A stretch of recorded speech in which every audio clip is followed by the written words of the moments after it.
আচ্ছা। দুপচাচি আমার মার বাসা, ওখানে আমার মা থাকে। আমার মা ওসব পছন্দ করতো না, ওনারা একদম নিম্ন পরিবারের। বাবা খুব নিম্ন হ্যাঁ, পরিবারের ছিল। বাবা খুব নিম্ন পরিবারের ছিল, অশিক্ষিত ছিল, সে কিছু বুঝতো না, আর সে কোনো কর্মও পারতো না। আচ্ছা। তারপরে যাই হোক এভাবে মানে মা বাবা আমার যাই হোক সংসার হইতো। শুধু একটা কারণে আমার মা আমাকে নিয়ে নাকি, আমি জানি দাদি বলছে যে মা আমাকে নিয়ে ঘুমাইছে, আমার বাবা অনেক রাতে আসছে, আসার পরে আমার মা অনেক ঘুমন্ত ছিল, বাবা দরজা লক করছে, মা খুলতে পারেনি।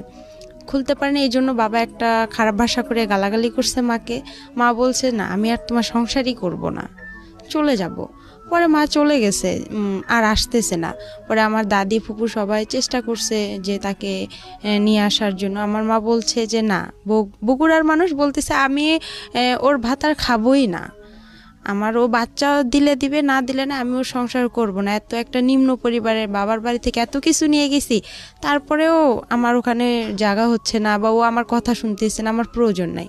তারপরে আমার বাবাকে একটা সুযোগ দেওয়া হয়েছিল যে আপনি ঘরটা ঠিক করেন, আমি আমার মার বাসা থেকে বাচ্চাকে নিয়ে বেড়াই এসে। তারপর আমার মা বলছে যে তুমি ঘরটা ঠিক করে আমাকে নিতে এসো। পরে আমার বাবা কি করছে, সে ঘর ঠিক না করে আমার মাকে নিতে গেছে।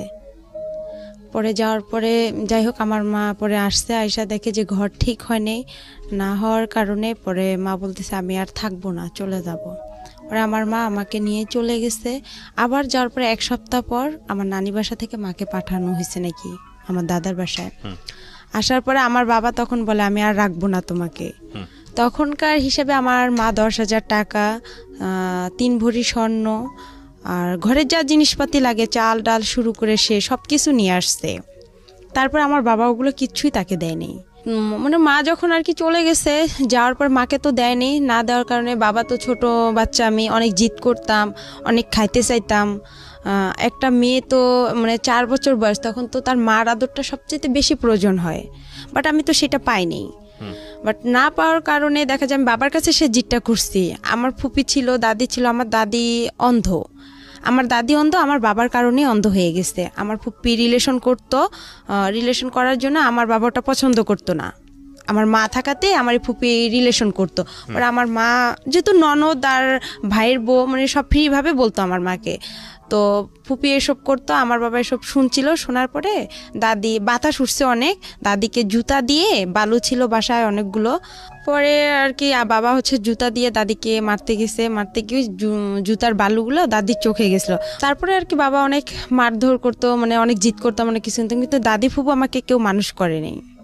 সবারই পরিবার ছোট ছিল, আবার এতটা তারা অর্থ ছিল না, সবাই দিন মজুর করতো, কে আমাকে আর দেখবে, আমি তো ছোট বাচ্চা, এত কেয়ার দিয়ে তো রাখার মতো সময় নেই তাদের। পরে বাবার কাছে জিদ করতাম, বাবা মানে এই জন্য মারতো বেশি করে আমাকে। কুয়া আছে গ্রামের যে কুয়া, আমার বাবা আমাকে কুয়াতেও ফেলে দিছিল, শুকনা কুয়া। পরে আমার মেজো ফুপুর ছেলে আমাকে উঠাইছে ওই কুয়া থেকে, দুধের জন্য অনেক কান্না করছিলাম। আর আমার বাবা তখন থানাতে, আমাদের ভ্যান্না পীরগঞ্জ বলে বড় দরগা, ওখানে থানাতে আমার আব্বা ওখানে বাবুর্চি হিসাবে কাজ করছিল। ওখানকার দারোগার ওয়াইফের বাচ্চা ছিল না, উনি আমাকে চাইছিল, আমার বাবা বলছে না দিবে না, কিন্তু সে সারাদিন সকালে যায়, রাতে থাকে, থাকার পরে আসতো, মানে তারপর আমাকে সে এতটা ভালোবাসতো না। তারপর আমার মার কাছে খবরটা চলে যায়, যার পর আমার মা বলে যে ওকে দিয়ে যাও রেবাকে আমার কাছে। তো আমার বাবা বলতেছে না, জীবন গেলেও দিব না। আর আমার আব্বু একটু বেশি থানা পুলিশ সে একটু করতো, আমার মারা আবার একটু ভয় করতো যে একটা মান সম্মানের ব্যাপার আছে, থানা পুলিশের, আচ্ছা ওর মেয়েকে ওই নিয়ে থাক। এভাবেই আমার মার সাথে আমার বাবার এখানেই সামর্থ্য হয়ে গেল। হওয়ার পরে আমি আর মানে তখন আমার দাদির কাছে ছিলাম। আমার রংপুরে আমার ছোট মার বাসা, ওখানে আমার আব্বু যে বাবুর্চির কাজ করতো, ওখানে যে আবার থানাতে আরেক লোক, উনি জানি কি কাজ করতো এটা জানি না, বাট উনি আবার বলছিল যে এখানে আমাদের রংপুরে এক মহিলা আছে, তুমি কি তাকে বিয়ে করবা? ওই মহিলার হচ্ছে আগে বিয়ে হয়ে গেছে, এরকম তুমি যে বিয়ে করতে চাও। তো আমার বাবা বলছে আমার একটা মেয়ে আছে, কিন্তু তাকে বলতে হবে যে আমার মেয়েটা আছে, এভাবে তাকে দেখতে হবে। তারপরে যাই হোক তারা বিয়ে করছে আমাকে। তারপরে দেখা যায় মানে হালকা আমি যে একটু বুঝি যে মা কীরকম, না এতটাও বুঝি না যে আমার ওটা সৎ মা বা এরকম। ওখানে গেলাম, আমরা ভাড়া বাড়িতে উঠলাম রংপুরে, শহরের ভিতরে। ভাড়া বাড়িতে ওঠার পরে আমার আব্বা ওখানে আপনার প্রথমে কাঁচামালের ব্যবসা দিল। কাঁচামালের ব্যবসা দেওয়াতে আমার আব্বু অনেক লস খাইলো। লস খাওয়ার পরে সে মানুষকে অনেক বাকি টেকে দিয়ে আমার সৎমা বাবার বাড়ি থেকে জায়গা বিক্রি করে আনছে। তারা আবার একটু স্ট্যান্ডার্ড ফ্যামিলি, সে আবার পছন্দ করতো না যে সে একদম রিক্সা চালাক ভ্যান চালাক, এটা তার একটা মানে মান সম্মানের ব্যাপার ছিল, সে চাইতো না। সে জায়গা বিক্রি করে এনে তাকে ওটা যে সে দেখে সেটাতেও লস খাইলো। পরে তাকে কি করা হলো, রিক্সাতে দেওয়া হলো। রিক্সা চালায় আমার সৎমা আমাকে আবার এতটা ভালোবাসে না। মানে সে বলে যে সতীন নাই, সতীনের কোনো বাচ্চা কাচ্চাও ভালো লাগে না, আমি কি সতীনের সংসার করব? তখন এই আমাকে নিয়ে রেগুলার আমাদের ঝগড়া হয় আমার বাবা মার। মানে আমি তো কোনো কথা বলতে পারি না, তখন আমার টাইফয়েড নিউমোনিয়া। তারপরে এভাবে আর কি মানে সে আমাকে নিয়ে তাদের খুব আপনার সৎমার ঝামেলা করতো? হ্যাঁ, অনেক ঝামেলা করতো, অনেক মারধর হইতো। এভাবেই আর কি দিনগুলো চলে গেল। 2-3 বছর চলে গেল। যাওয়ার পরে আমার সৎ নানার বাসায় চলে আসলাম আমরা।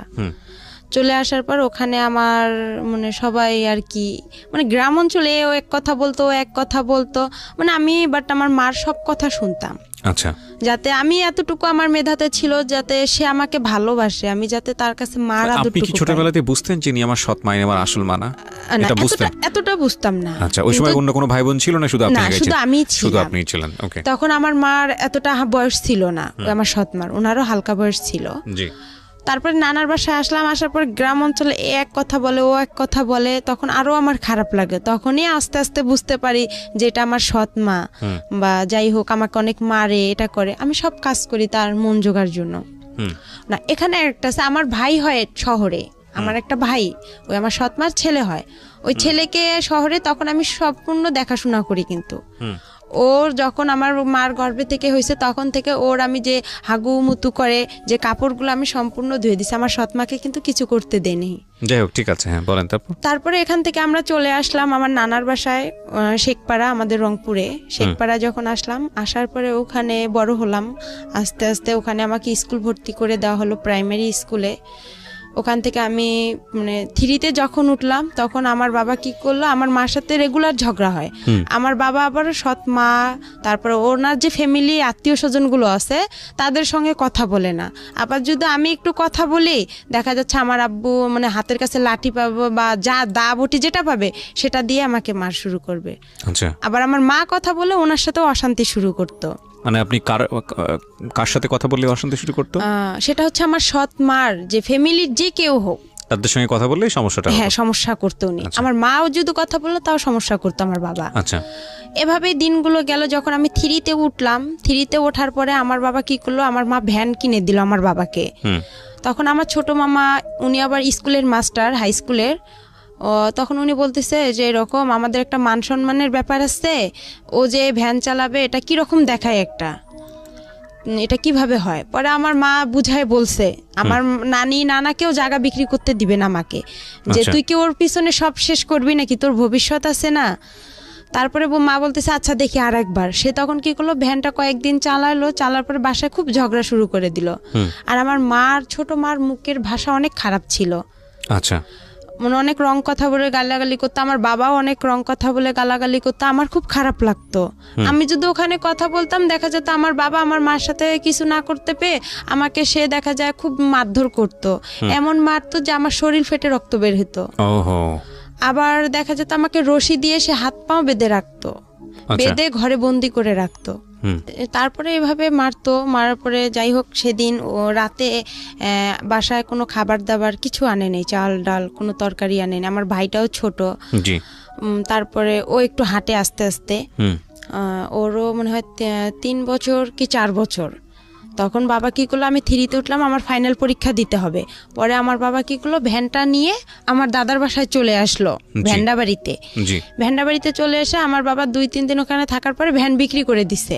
তখন আমার সৎমা বলতেছে, আবার আমার মামা নানা নানি সবাই বলতেছে যে ওর তো বাবা নাই, ও কি খাবে এখানে, তুই না হয় তোর সন্তানরে কাজ টাজ করে খাওয়াবি, তোর মেয়েরে কে খাওয়াবে, তোর সৎ মেয়েরে। পরে আমাকে ও বলতেছে তুমি তোমার বাবার কাছে চলে যাও, কি করবো। পরে আমি যাই হোক, আমার কাছে জানি কয়েকটা টাকা ছিল, ওখান থেকে 30 টাকা কি 25 টাকা তখন বাস ভাড়া লাগে। আমি মডার্নে আসলাম, এসে ওখান থেকে বললাম যে আমি এখানে ভেন্ডাবাড়িতে যাব, পরে এত টাকা আছে। পরে ওভাবে আমি খুব রিকোয়েস্ট করলাম ড্রাইভারকে যে আঙ্কেল আমি তো অনেক ছোট মানুষ, দেখেন আমি এখানে কোথায় হারায় যাব, আমার বাবার কাছে আমাকে নিয়ে যান, আমার এরকম সমস্যা। তাকে আমি বিস্তারিত বললাম, সে বলতেছে আচ্ছা আমি চিনি তোমার বাবাকে।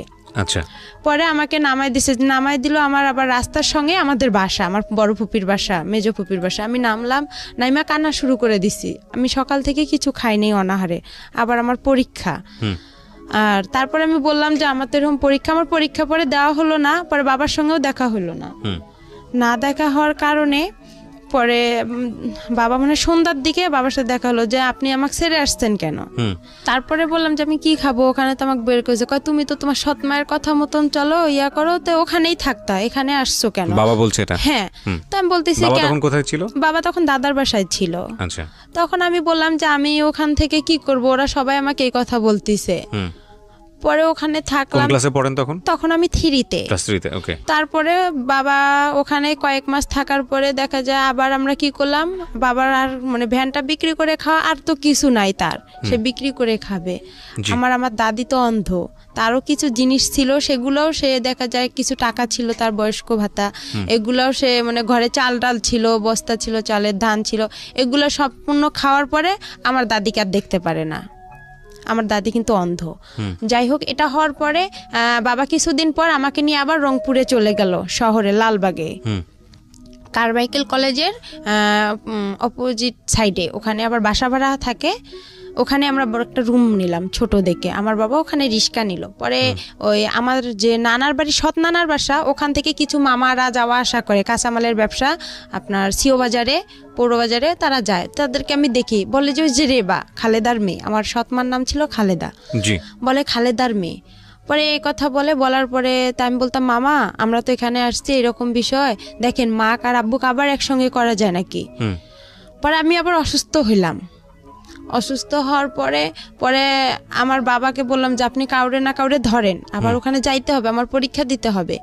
1 মাস পরে কিন্তু আমরা আসছিলাম এখানে। পরে 1 মাস পরে আবার কি হলো, 1 মাস থাকলাম শহরে ভাড়া বাসায়, আমার আব্বা রিক্সা চালাইলো।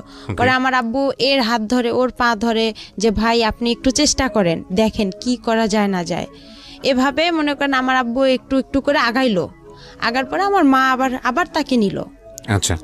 আবার নেওয়ার পরে সে আবার ওখানে গেল, যাওয়ার পরে তাকে বলা হলো যে আপনি ওদের সাথে কি কথা বলতে দিবেন, যারা আমার বাবাকে আমার মার সাথে যোগাযোগ করে দিচ্ছে তারা বলতেছে যে তুমি কি পারবা খালেদার বাবার মার সাথে কথা বলতে দিবা? তো বলতেছে হ্যাঁ আমি সব করব, আমি স্টামের উপর বনসই করব। এভাবে আমরা ওখানে আবার গেলাম। আমি 3-তে পরীক্ষাটা দিতে পারলাম, ফাইনাল পরীক্ষাটা। ম্যাডামরা বলতেছে যে তুমি এরকম করো, স্কুলে আসো না, এভাবে তো হয় না কারো একটা ক্লাস, আর তুমি এভাবে পারবাও না পড়তে, এটা সম্ভব? পরে আমার বাবা মাকে দুজনকেই ডাকছে যে ওকে আপনারা তো প্রাইভেট দেন না, কিছু দেন না। তারপরে আমার স্কুলের যে পাড়া প্রতিবেশী যারা আছে, কিছুজন তো ভালো আছে, পরে ওনারা গিয়ে বলছে ও সৎ মা, আচ্ছা, ওর সাথে এরকম করে, ওকে তো কিছু দেয় না। আমাকে আমার বাবা মা প্রাইভেট দিত না, আমি যে মাসে 300 টাকা করে পাইতাম আপনার, ওইটাও মনে করেন 3 মাস পর 300 টাকা করে সরকারে দিত প্রাইমারি স্কুলে। আচ্ছা। ওখান থেকে ওই টাকাটা কি করতো, আমার বাবা মা খরচ করতো। আবার দেখা যাচ্ছে ও অনেকে পায়, অনেকের মা কি করতো, একটা জামা কিনে দিত, একটা নাকের ফুল কিনে দিত। আমার খুব ইচ্ছা হইতো যে আমি একটা নাকের ফুল নিব বা একটা জামা নিব, মানে খুব কষ্ট লাগতো, কিন্তু আমি বলতাম না ভয়ে, যে আমি যদি আবার এরকম করে আমাকে নিয়ে যদি আবার চলে যায়, আমার পড়াশোনাটা এখানে আবার মিস হয়ে যাবে, আমি তখন কি করব, মানে চিন্তা করতাম। এভাবে হইতে হইতে আমার বাবা ফোরে উঠে আবার এরকম শুরু করে দিল। আবার একটা ভ্যান কিনে দিল আমার মা, লোন করে কিস্তিতে। ওই ভ্যানটা নিয়ে আবার আমার বাবা এরকম চলে গেল। কিছুদিন পর চলে যাওয়ার পরে দেখা যাচ্ছে আর আমার মা নিচ্ছে না। তখন আমি আরো একটু বড় হয়ে গেলাম, হালকা একটু সাবাল্য হলাম, একটু বুঝতে পারলাম। পরে যাই হোক, এভাবে হইতে হইতে মনে করেন প্রায় 2-3 মাস হয়ে গেল। আমি ফাইনাল পরীক্ষা দিলাম, আমি কোনো রকম পাশ করছি, এটাকে পাশ বলে না। তারপরে ম্যাডামেরা আমাকে উঠাই দিল। আমি কি করলাম, আমি তো পড়াশোনা করিনি, আমি কি করলাম, আমার পাশে আমার এক বান্ধবী ছিল রিপা, আশামণি, ওদেরকে দেখতে চাইতাম। ওরা লিখতো পরীক্ষার খাতা, আমি ওদের একটু উকি মেরে দেখতাম, কিন্তু ওরা আমাকে দেখাইতো না, যে ওরাও তো নাম্বার কম পাবে। ওরা দেখাইতো না। আমি কি করে পরে এর কাছে যাই, একটু শূন্য স্থান টিক চিহ্ন ম্যাডামকে বলি যে ম্যাডাম দেখেন একটু আমাকে দেন, আমি তো পরীক্ষা এরকম পড়তে পারিনি, আর বাবাও তো নিয়ে গেছে আমাকে ওদিকে, আর আমাদের সংসারে এমনি অনেক ঝগড়াঝাটি, আমাকে ফোরে উঠতেই হবে। পরে ম্যাডামও যাই হোক বলে দিত, পরে বলতো আচ্ছা রে বা ঠিক আছে। ম্যাডাম শূন্য স্থান টিক চিহ্ন আমার সম্পূর্ণ বলে দিত, কাউকে বলে দিত না, আমাকে বলে দিত। আবার ছোট প্রশ্নগুলোও বলে দিত, লেখেও দিত। উনি আমাকে অনেক হেল্প করছে ম্যাডামেরা। এভাবে ফোরে ওঠার পরে আবার উনি ওই রকম করলো। আবার আমার টেস্ট পরীক্ষা শুরু হলো ফোরে হওয়ার পরে আবার আমার বাবা আমাকে নিয়ে গেল 2টা পরীক্ষা নাই দিতে, বাংলা ইংরেজি দিছি, তারপরে উনি আমাকে নিয়ে এভাবে চলে গেল।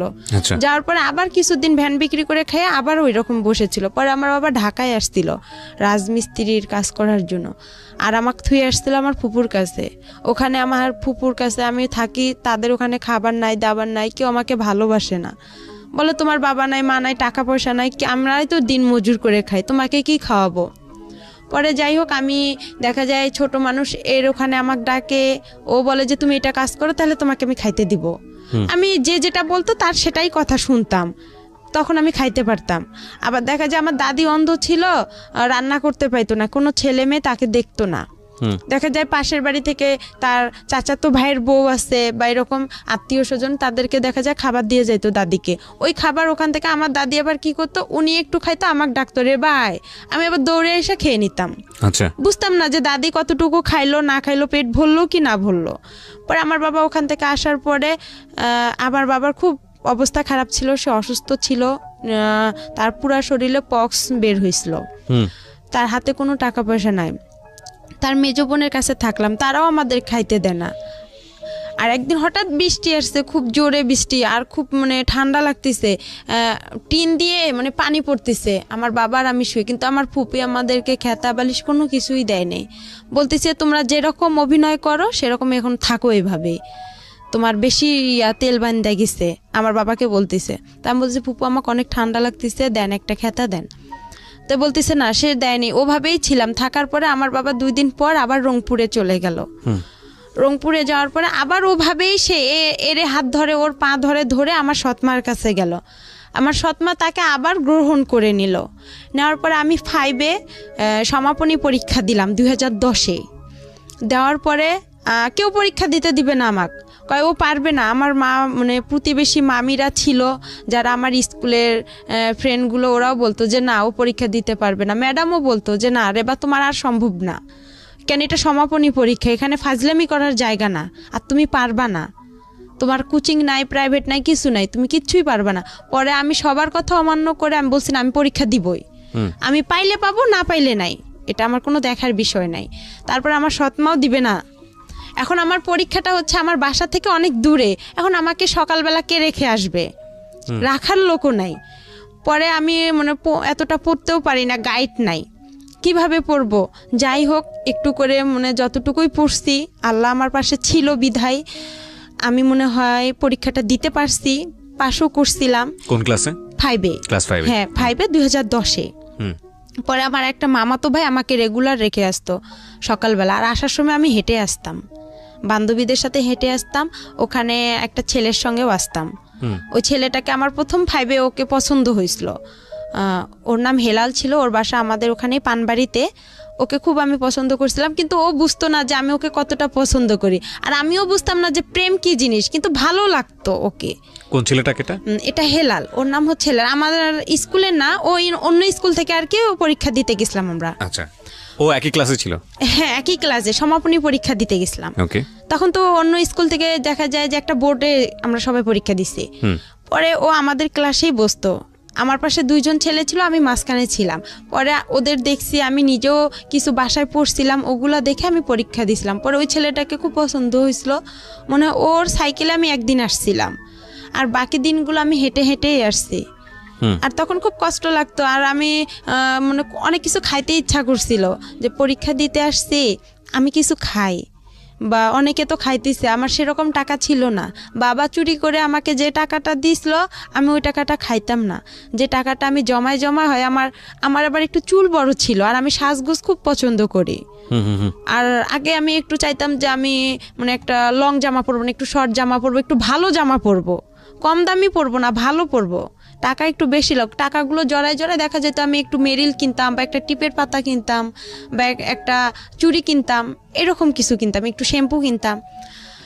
এভাবে আমি টাকাগুলো খরচ করতাম না, জড়ায় জড়ায় রেখে দিতাম আমার কাছে।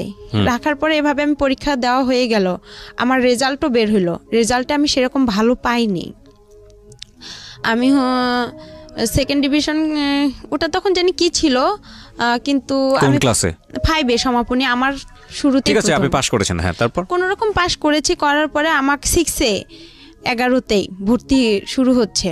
পরে ওখানে আমাকে ভর্তি করা হলো। আমাকে ভর্তি করবে না আমার মা, বলতেছে না ও পারবে না, আমাকে বিয়ে দিয়ে দিবে। আমার বিয়ের জন্য ছেলে খুঁজতেছে অনেক, এরা বিয়ের জন্য ছেলে খুঁজতেছে। এক ছেলে, ও হচ্ছে, এটা বলবো কি না বলবো এটা অনেক খারাপ কথা, আমি চাচ্ছি না যে এই কথাটা না চলে বলার দরকার নেই, এটা আপনি বলার। বোঝান আপনাদেরকে কি হয়েছে। হ্যাঁ, এই ছেলেটা একটা দুর্ঘটনা ঘটাইছে, ঘটার পর ওই ছেলেকে দিয়ে আমার বিয়ের কথা বলতেছে আমার মা। ছেলে আপনার গ্রাম অঞ্চলে টলি চালায়, পাওয়ার টলি, জমি চাষ করে। ওই ছেলে, হ্যাঁ টলার, ওই ছেলেকে দিয়ে আমার বিয়ে দিবে। তা আমি বলতেছি ওই ছেলে একটা এত বড় দুর্ঘটনা ঘটাইছে, ওকে আমি বিয়ে করব না। আমি আর কি মনে মনে এটা ভাবতেছি যে না, আমি কখনোই ছেলেকে বিয়ে করব না। আমার বাবাও রাজি না, যে আমার মেয়ে এখনো সাবালক হয়নি আর আমি বিয়ে এখনই দিব না। আমি যখন ক্লাস 5-এ পড়ি তখনও, বাট আমি জামা সেভাবে পরি না, সেভাবে প্যানও পরি না, খোলামেলায় আমি ছোট মানুষ, ছোট বাচ্চা, হ্যাঁ। এত বুঝতাম না যে আমি এখনো বড় হইছি, আমি ভাবতাম যে আমি এখনো ছোট আছি। কিন্তু আমার মা বাবা, মার কাছে আমি খুব বড় ছিলাম, সে আমাকে খুব দ্রুত বিয়ে দিতে পারলে হয়তোবা সে বেঁচে যাইতো, এটা ভাবছিল। কিন্তু সে আমাকে অনেক জিদ করে বিয়েটার কথা বলছিল। আমি পরে আমার বাবা বলছে না, আমিও বলছি যে না, আমি বিয়ে করব না এখন। আমি ইউসেপ টেকনিক্যাল আমাদের ওখানে শুরু হয়েছে, ওখানে আমি ভর্তি হব। আচ্ছা, টেকনিক্যালি আপনি কি করবেন? টেকনিক্যালে ওখানে হচ্ছে আপনার ট্রেড অনুযায়ী কাজ শিখাচ্ছে। আপনি কাজ শিখবেন ওখানে? হ্যাঁ, লেখাপড়া বাদ দিয়ে আপনি কাজ শিখবেন? হ্যাঁ, 6-এ আমি ভর্তি হলাম। 6-এ ভর্তি হওয়ার পরে আমার ওই মার যে ছোট ভাই, উনি আবার হাই স্কুলের মাস্টার গণিতের। পরে ওখানে আমার সব মানে ফ্রি করা হলো না, একটা হাফ ফ্রি ফুল ফ্রি আমার উপবৃত্তিও ওখানে দেওয়া হলো। দেওয়ার পরে আবার 6-এ পড়ার সময় আবার আমার বাবা পাগলামি শুরু করে দিল, ওই আগেরটাই। আবার উনি চলে গেল, যাওয়ার পরে আমি আর চলে গেলাম না, আমিও থাকলাম। থাকার পরে দেখা যায় আমার বাবা আসতেইছে না আর। তখন আমার মার বার ভ্যানটা দেয়নি, ভ্যান বাসায় ছিল। পরে আবার বাবা চলে গেল, পরে আমিও আবার 2-3 দিন এখানে থাকার পরে, রংপুরে থাকার পরে, নানার বাসায় থাকার পরে আমিও চলে গেলাম দাদার বাসায়। যাওয়ার পরে আবার বাবাকে নিয়ে আসলাম, নিয়ে আসার পরে আবার আমরা ভাড়া বাড়িতে উঠলাম। ওখানে আমার মিস গেল, মিস যাওয়ার পরে আবার আমরা ভাড়া বাড়িতে উঠলাম। ওঠার পরে আবার ওখানে আমার বাবা আবার রিক্সা নিল। ওভাবে আমাদের মনে করেন 2-3 মাস চলে গেল। যাওয়ার পরে আমার বাবা কি করলো, আমার এক মামাকে আবার ধরলো যে আমি বাসায় যাব, আবার আপনি কি করবেন? পরে আমিও ভাবতেছি যে একটা মান সম্মানের ব্যাপার, আমি তো এখন আস্তে আস্তে বড় হইতেছি, কি করব, মানে খুব খারাপ লাগতেছিল। আর একদিন খাইতে পারতাম, একদিন খাইতে পারতাম না, আর আমি রান্না করতে পারতাম না। মানে ভাড়া বাড়িতে ছিলাম, সবাই তো সবার কেয়ার করে না। পরে যাই হোক, এভাবে দিনগুলো গেল। যাওয়ার পরে ভাত রান্না করতাম, আপনার মাটির যে পাত্র আছে ওটাতেও তরকারি রান্না করতাম, ওটাতেও ভাত রান্না করতাম। কিন্তু গ্যাস ছিল না, আমাদের রংপুরে এখনো গ্যাস হয়নি। আচ্ছা, তো তখন আবার কি ছিল, একগুলো লম্বা লম্বা কাঠ ছিল, ওগুলো গোল করে কেটতে হয়, কাইটটা আবার আপনার কেরোসিন তেল দিয়ে ধরাইতে হয়। আমি খুব কষ্ট করে ধরাইতাম। আর একদিন রান্না করতে গেছি মাটির পাতিলে মুরগির গোস্ত, পরে দেখি মাটির পাতিল ভেঙে সব পড়ে গেছে চুলার নিচে। ওগুলো আপনি কি রান্না করে নিজের জন্য খাওয়ার জন্য? হ্যাঁ, নিজে, বাবার জন্য আর আমার জন্য খাবার। এখন হোটেল থেকে খাবার খাওয়া তো আর পোষাইতো না। বাবা যে ইনকাম করতো, সেই ইনকামে দেখা যায় রিস্কার যে আপনার যে ভাড়াটা ওখানে মানে ইনকাম করে নাকি রাতে আবার একটা জমা দিতে হয়, সে জমাটা যদি এখন দেয় তাহলে আমাদের আর খাবারের টাকা থাকতো না। আমার বাবা যে এদিকে যাওয়ার জন্য এর কাছে যাইতো, ওর কাছে যাইতো, দেখা যায় সে সময় পাইতো না, যে ইনকামটা করতো জমাটাই দিতে পারতো না, তাহলে কিভাবে খাবো? একবেলা রান্না করতাম, 2 বেলা খাইতাম। সেদিন আবার ওগুলো পড়ে গেছে। আমার বাবার সঙ্গে থাকতেন থেকে ওই টেকনিক্যালি ওটা পড়াশোনা করতেন না, ওটা ওখানেই আপাতত বন্ধ থাকলো। ভর্তি হওয়ার কথা ছিল, কিন্তু এই যে বাবা মাঝখান থেকে চলে আসলো, আর ওটা ভর্তি আমার বাবার সঙ্গে থাকতেন, বাবাকে রান্না করে খাওয়াতেন। হ্যাঁ, আর মা থাকতো হচ্ছে বাড়িতে। হ্যাঁ, মা থাকতো নানার বাসায়, আমার ভাইকে নিয়েই থাকতো। আপনি মার সঙ্গে থাকতে পারতেন না, কারণ সৎমা আপনার সঙ্গে খারাপ আচরণ করতো। সে চিন্তা করতো যে আমি ইনকাম করতে পারি না, ওকে খাওয়াবো কি? আমার তো ছেলে আছে, তাকে তো খাওয়াইতে হবে। ওকে, আপনার বাবা খরচ দিত না আপনার সৎ মাকে? না, সে খরচ দিত না, টোটালি বন্ধ ছিল। ঠিক আছে, বলেন। তারপরে যাই হোক, এভাবে আর কি আমি ওখানে পরে মুরগির মাংস পড়ে গেছে, আর অনেক শীত ছিল। আমার বা একটা চকি ছিল, ভাড়া বাসায় একটা চকি দিত বাড়িওয়ালারা, চকিতে খেতা বালিশ কোনো কিছুই ছিল না। পরে যে আমাদের রংপুরের অঞ্চলের ভাষায় বলে যে আপনার পল, যেটা খ্যার, ওই খ্যার কি করলো আমার বাবা কিনে আনলো, আয়নার নিচে বিছাই দিল। আর টিনের ঘর, অনেক বাতাস আসে, গাড়ি চলাচল করে রাস্তা দিয়ে, আর ওই বাতাসটা আসতো। আর আমার বাবার একটা লুঙ্গি আমি গায়ে দিয়েছিলাম, আর শীতে অনেক কাঁপছিলাম। আমার বাবা অনেক মানে হাত পা অনেক কোকড়া করে শুয়েছিল, আমিও ছিলাম। আমার বাবা আলাদা থাকতো, আমি নিচে থাকতাম। আর মাটি থেকে যে একটা ঠান্ডা ভাবটা ওটাও আসতো, ঠান্ডাতে খুব কষ্ট হইতো আমার থাকতে। পরে মুরগির ওটা পড়ে গেছিল, যাওয়ার পরে বাবা অনেক মারধর করছিল আমারে, বলতেছে এত কষ্ট করে আনছি সেটা ফালাই দিলা। তো আমি বললাম আমি তো পারি না, আমি কি করব। আমার মাকে আবার যা বলছে যে এরকম ওর মেয়ে হচ্ছে রাস্তায় কাগজ কুড়াচ্ছে, মিথ্যা কথা আর কি বলছে। হ্যাঁ, সৎমাকে বলছে। পরে আমার বাবা আবার কি করছে, এই কথা শুনতে পারছে, শুনতে পাইরা আবার বলতেছে যে তুই কি কাগজ কুড়াইছিস? তা আমি বলতেছি না, আমি এসব জানি না। কয় শেখপাড়া থেকে খবর আসছে আমার কানে। তা আমি বলছি আমি বলতে পারি না। পরে এমনও খবর গেছে, আপনি কাগজ কুড়িয়েছিলেন না, কিন্তু আমার মার কানেই খবরগুলো দিয়ে দিছে, যে মামারা আমাকে দেখছিল বা ভাই প্রতিবেশী যারা দেখছিল তারা আর কি এই ধরনের কথাগুলো আমার মাকে গিয়ে বলছে যে আমাকে নাকি ভূত ধরছে, আমি পাগল হয়েছি, এরকম। কিন্তু আমি অসুস্থ হয়েছিলাম, এটা একটা মিথ্যা কথা বলছিল আমার বাবা, যে আমার মেয়ে একটু খুবই অসুস্থ আর মাকে দেখার জন্য অনেক পাগল হয়ে গেছে। পরে আবার কি করলাম, এভাবেই গেলাম।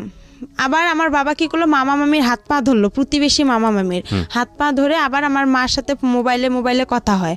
আমার মা আমার হচ্ছে মামিদের মোবাইল থেকে আমার বাবার সাথে কথা বলে, আমিও কথা বলি যে আমাদেরকে নিয়ে যান, আমাদের এখানে খুব কষ্ট হইতেছে। আর এরকম সৎ মাকে। হ্যাঁ। তো আপনি আসল মার সঙ্গে যোগাযোগ করছিলেন না কেন? আসল মার সঙ্গে যোগাযোগ করছিলাম, বাট আমার ওই সময়টাতে যোগাযোগ করেছিলেন না? কেন করেননি? করিনি, আমি তো তার বাসা চিনি না। বাবাকে বলেননি কখনো যে বাবা আমাকে আসলে? তার কথা বললে বাবা অনেক মারধর করতো। ঠিক আছে, ওকে, পয়েন্ট। তারপরে এভাবেই হচ্ছে আবার গেলাম, ওখানে যাওয়ার পরে বিচার সালিশ বসলো। আমার বাবা আবার আমাকে শিখাই দিছিল যে তুমি ভূতের অভিনয় করবা। পরে আমি আবার কি করলাম, যে আমার মাথা ভারী হয়ে গেছে, আমার খুব খারাপ লাগতেছে, হাত পা জ্বালাজ্বালি করতেছে। মানে আমাকে বলতেছে যে তুমি এরকম করলে তোমার মা তোমাকে ওখানে রাখবে, আমাকেও রাখবে।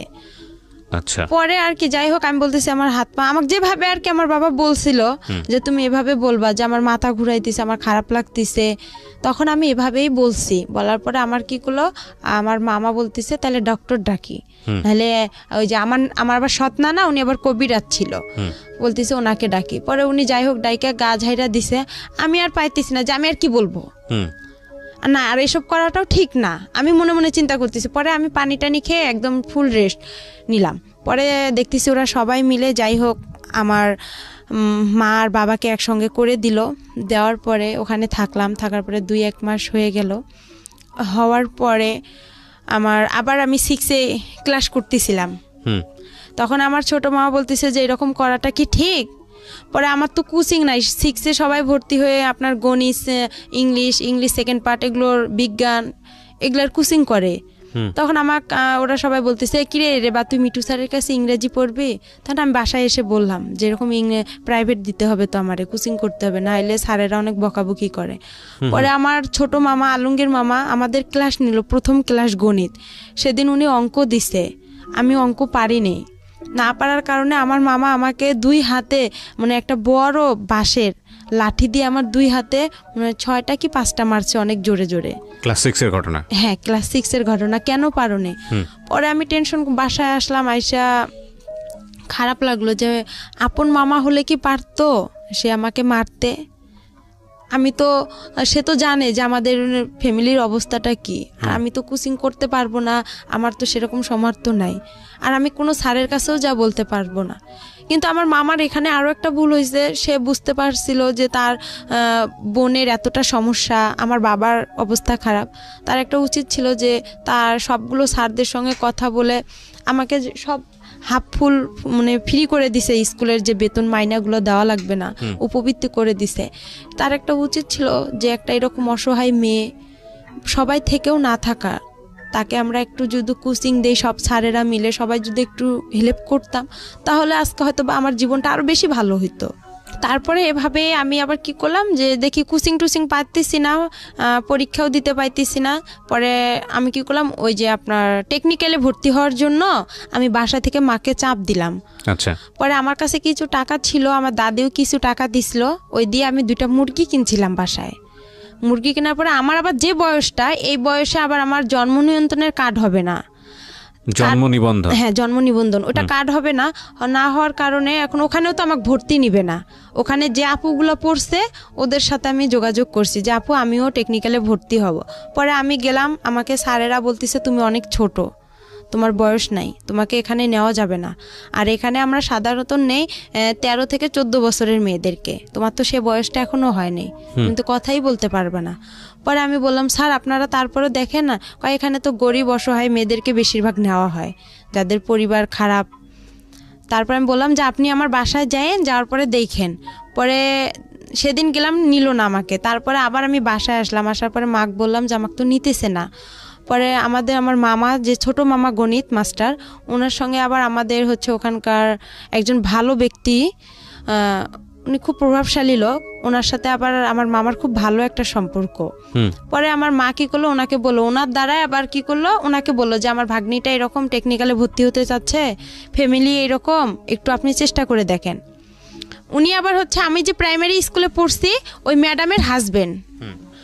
ও পরে এখন হচ্ছে আমার ম্যাডামও বলছে যে, ম্যাডামের বাসায় 2-3 দিন গেছিলাম, যাওয়ার পরে ম্যাডামকে বলছে যে আমার ম্যাডাম এরকম অবস্থা, আপনি তো সব কিছুই জানেন। ম্যাডামরাও সবাই জানতো যে আমার ফ্যামিলিটা এরকম।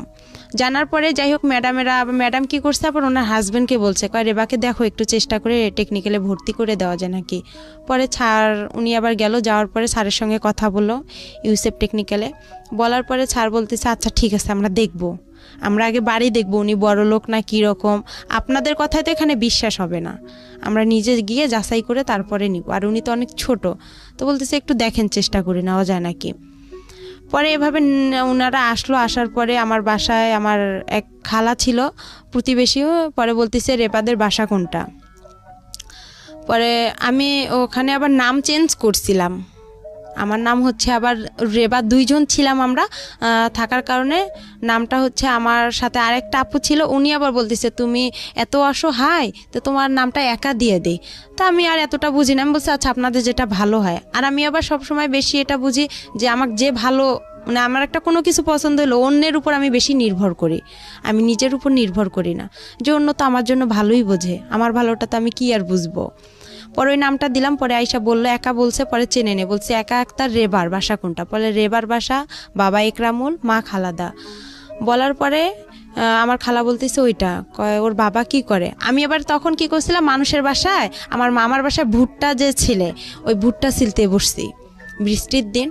পরে আমার খালা পরে ডাকতেছে, বলতেছে রেবা তোর বাসা এরকম, রেবা রেবা করে চিল্লাচ্ছে। পরে স্যার নাকি বলতেছে যে ওকে ডাকতে হবে না, ওর বাসা কোনটা দেখায় দেন। পরে বলতেছে এইটা, বলতেছে আপনি কি সত্যি কথা বলতেছেন, বলতেছে হ্যাঁ। ওর কি সৎ মা, ওর বাবা কি ভ্যান চালক, বলতেছে হ্যাঁ। পরে বলতেছে ও মেয়েটাকে এখন ডাক দেন। পরে আমাকে ডাক দিল, পরে আমি বলতেছি, সালাম দিলাম যে স্যার আপনি ভালো আছেন, বলতেছে হ্যাঁ। বলছে তোমার বাসা, আমি বলছি এইটা। তুমি যে ওই পাকা বাসা থেকে বের হয়ে আসলা, তাই আমি বলতেছি স্যার ওটা আমাদের বাসা না, আমি ওখানে ভুট্টা খুলতে গেছিলাম আর কি, ভুট্টা খুললে আর কি ওগুলা খড়ি, আমাদের অঞ্চলে বলে যে খড়ি লাকড়ি রে, ওইটা আনার জন্য গেছিলাম। তোমার মা, আমি আমার মা তো গরুর জন্য ঘাস কাটতে গেছে, আর আমার বাবা ভ্যান নিয়ে গেছে। বলার পরে বলতেছে আচ্ছা তুমি তাহলে পরীক্ষা দিতে আসো অমুক দিনে। পরে আমি পরীক্ষা দিতে গেলাম, ছাটো এক বলতেছে তোমার বয়সটা বাড়াইতে হবে। পরে আমি কি করলাম, মা আসলো ঘাস কাইটা, আসার পরে মুরগির মাকে বললাম যে এরকম স্যার আসছিল বাসা দেখার জন্য, দেখছে আমারে ডাকছে, মানে জন্ম নিবন্ধন, তারপরে চেয়ারম্যান সার্টিফিকেট, স্কুলের 8 পাসের সার্টিফিকেট লাগবে। তখন তো আমি 6-এই পড়ি। পরে এখন মামাকে বললাম, মামাকে আবার মুরগি বিক্রি করলাম, মুরগি বিক্রি করে আমাদের চেয়ারম্যানের যে সার্টিফিকেট জন্ম নিবন্ধনটা, ওইটা চেয়ারম্যানের সার্টিফিকেট, ওখানে 100 টাকা দিয়ে ওই 2টা উঠাইলাম, বয়স বেশি দিলাম, নামও চেঞ্জ করলাম। করার পরে এখন 8-এর সার্টিফিকেট, এখন ওই আমার আলমগীর মামাকে, ছোট মামাকে বললাম, তো বলতেছে টাকা লাগবে। তো এখন আমি বলতেছি মামা অল্প কিছু করে টাকা নেন, আমার কাছে তো এত টাকা নেই, আবার ছবি উঠাইতে হবে, আমার ছবি জমা দিতে হবে। পরে আর কি জন্ম নিয়ন্ত্রণের কার্ডটা নিলাম, তারপরে আপনার চেয়ারম্যানের সার্টিফিকেট নিলাম, 8 পাসের সার্টিফিকেটটা 100 টাকা দিয়ে নিলাম, নিয়ে ওগুলো সব জমা দিলাম। জমা দেওয়ার পরে স্যারেরা আমাকে নিবে না, আর একটা স্যার আমাকে নিবে না, হেড স্যার ওখানকার, বলতেছে না মেয়ে চলবে না। পরে স্যার বলতেছে স্যার আপনি নেন। আমার জন্য ওই স্যার অনেক রিকোয়েস্ট করছে স্যারকে, তারপরে উনি আমাকে নিল, নিয়ে আমি ট্রেডে ভর্তি হলাম, টেইলারিংয়ে আর কম্পিউটারে। ওখানে আবার 1 বছরের কোর্স, 6 মাস হচ্ছে আপনার মহিলাদের কাজ শেখায়, 6 মাস পুরুষদের কাজ শেখায়। ওখান থেকে আপনার আবার টাকাও দেয় ওরা, প্রতি মাসে 300 করে, খাতা কলম সব কিছু ফ্রি। ওকে, ওখান থেকে সব কিছু। পরে ওখানে আমি কাজ শিখলাম 1 বছর, 1 বছরে আমার 100 টাকা করে জমা থাকলো, 1200 টাকা। ওরা 400 করে দেয়, 100 করে ওখানে কাইটা রাখে। যখন আমরা ওখান থেকে বের হয়ে আসি তখন উনি 1200 টাকা স্যারেরা দিয়ে দেয়, আর ওনারা ওখান থেকে চাকরি দিয়ে দেয়। পরে আমি এভাবে পড়তেই থাকলাম, 6 মাস হয়ে গেল। হওয়ার পরে আমি যে হোক আমাকে বাসা থেকে আমি যে টাকাটা খরচ করি, এই টাকাটা আমার বাবা মা হিসাব চায়, বলতেছে টাকাটা তুমি দাও। পরে আমি ওই টাকাটা দিয়ে কি করে আমি একটু ক্রিম কিনি বা আমার যেটা খাইতে মন চায় আমি ওইটা খেয়ে ফেলি, টাকাটা আমি বাসায় দিই না। আর টাকাটা দিয়ে বাসায় দিই না, তখন ওখান থেকে আবার কি করি মার জন্য আপনার ব্লাউজ কিনি, পেটিকোট কিনি। কিসের কাজ করতেন আপনি ওই সময়টা? ওখানে টেইলারিং এর কাজ করতেন। টেইলারিং কাজ করতেন। লেখাপড়া বন্ধ হয়ে গেল? হ্যাঁ, লেখাপড়া আমার টোটালি বন্ধ হয়ে গেল, ক্লাস 6 এ থাকা অবস্থায়। হ্যাঁ, ওকে, বন্ধ হয়ে গেল। হওয়ার পরে আমি ওখানে কাজ শিখতেছি, শেখার পরে ওখান থেকে কি করি যে জামা কাপড় বানানো হয়, ওখান থেকে আবার বিক্রি হয়। তা আমি আবার কি করি, সবার মার জন্য নেয়, আমি আমার মার জন্য ব্লাউজ পেটিকোট এগুলো ওখান থেকে বানাই নিতাম টাকা দিয়ে। আমার যে টাকাটা পাইতাম আমি প্রতি মাসে 1 মাস পার পর 300 টাকা, ওইটা দিয়ে আমি কি করলাম আমার মার জন্য ব্লাউজ নিতাম, এটা নিতাম, আমার ভাইয়ের জন্য নিতাম, বা মাঝে মধ্যে বাসায় খাবার টাবারও নিয়ে আসতাম। এভাবে আমার কয়েকটা দিন চলে গেল প্রথম নতুন ভর্তি অবস্থায়। যাওয়ার পরে তারপরে আবার কি করলো, আমি হচ্ছে ওখানে আমার যে ওই আমার মার সৎ মার বড় ভাইয়ের ছেলে, নাম ওর হচ্ছে আলামিন। তখন এখন আমি আবার কি করলাম, আমার ছোট অবস্থায় আমি আবার রিলেশন মানে এতটা বুঝতাম না, কিন্তু ভালো লাগতো। আলামিনের আগে হচ্ছে ওখানে আরেক মামাতো ভাইয়ের সাথে তার সঙ্গে আর কি আমার সম্পর্ক হয়ে যায়। ও হচ্ছে টেকনিক্যালে পড়ে, ও আগে বের হইছে। পরে বের হওয়ার পর ওই আমাকে ওখানে ভর্তি করাইছে, মানে খোঁজ দেওয়াইছে যে এখানে ইউসেফ টেকনিক্যাল হইছে।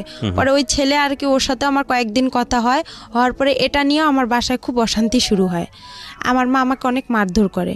আর আমি যে টেকনিক্যালে আপনার সকাল আমার 8টা বাজে মানে ক্লাস শুরু হইতো, আমি সকালবেলা উঠতাম, উঠে আপনার আরবি পড়তে যাইতাম, মুক্তব বলে, মুক্তবে যাইতাম। ওখান থেকে এসে আবার বাসায় প্লেট টেলেট ঘরটা ঝাড়ু দিতাম, আবার গোবর যে উঠায় আমাদের গরু ছিল গোয়াল ঘর, এগুলো পরিষ্কার করতে, হ্যাঁ এগুলো সম্পূর্ণ কাজ করতাম। করে ভাত পাইলে পাইতাম, না পাইলে এভাবে আমি অনাহারে চলে যাইতাম। আর আসতাম 1টা বাজে, 1টা বাজে আসে আমি আবার কি করতাম, উঠান ঝাড়ু দিতাম, সব কাজকর্ম করে তারপরে একটু ভাত খাইতাম।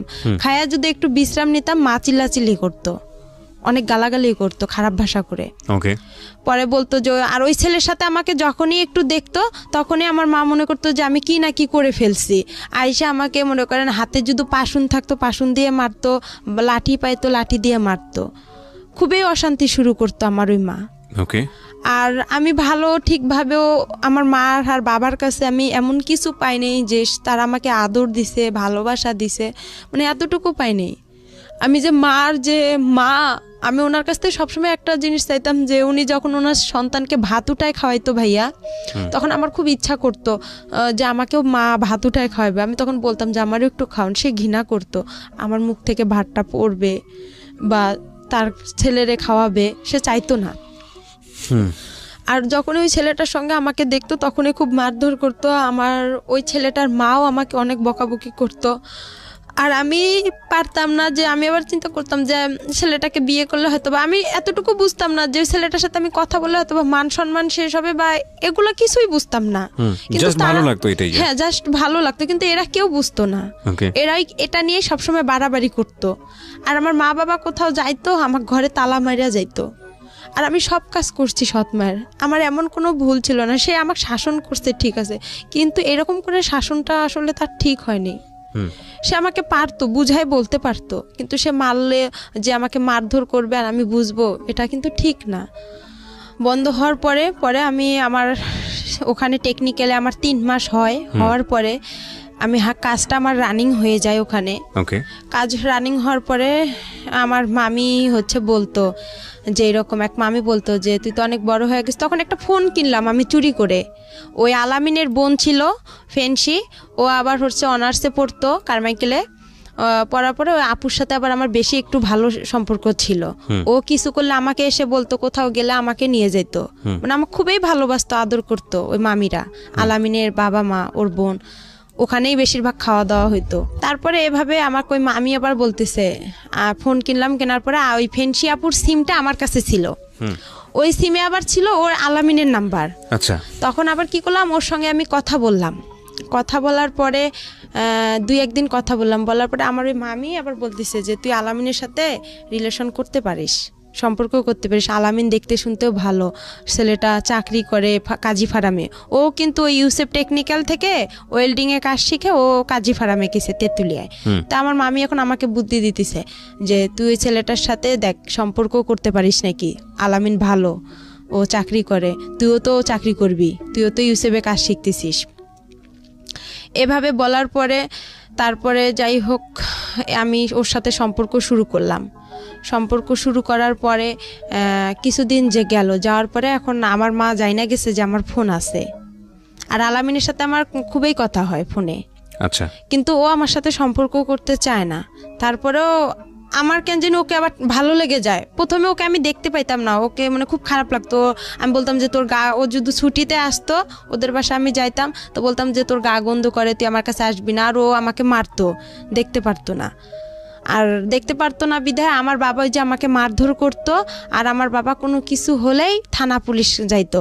তো ওই আমাকে বলতো যে ওসি সাহেবের মেয়ে আসছে, দারোগা সাহেবের মেয়ে আসছে, আমাদের বাসা থেকে চলে যা, তুই এখান থেকে যাইতে বলছিস, যা চলে যা, এরকম করতো। ওকেও আবার আমি দেখতে পারতাম না। কিন্তু হঠাৎ করে আমার ওর সাথে এভাবে হয়ে প্রেম একটা হয়ে যাবে আমি ভাবতে পারি না।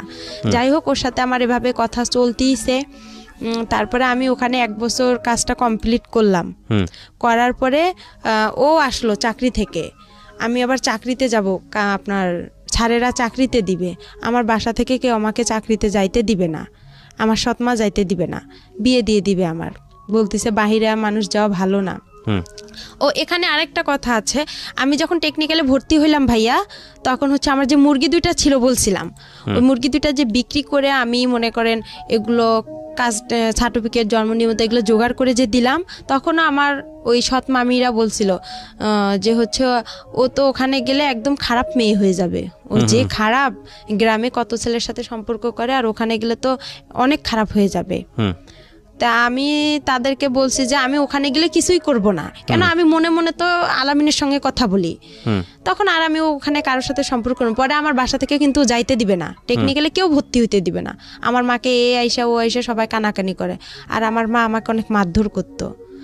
পরে আমি স্যারদের হাত পা ধরছিলাম, এমন কি আমার স্যারের হেড স্যারের পা পর্যন্ত চিপে ধরছি, ধরে বলছি স্যার আপনি আমার বাসায় গিয়ে একটু বললে হয়তো বা আমার মা রাজি হবে। পরে যাই হোক স্যার এসে কিন্তু বলার কারণে আমার মা রাজি হয়েছিল।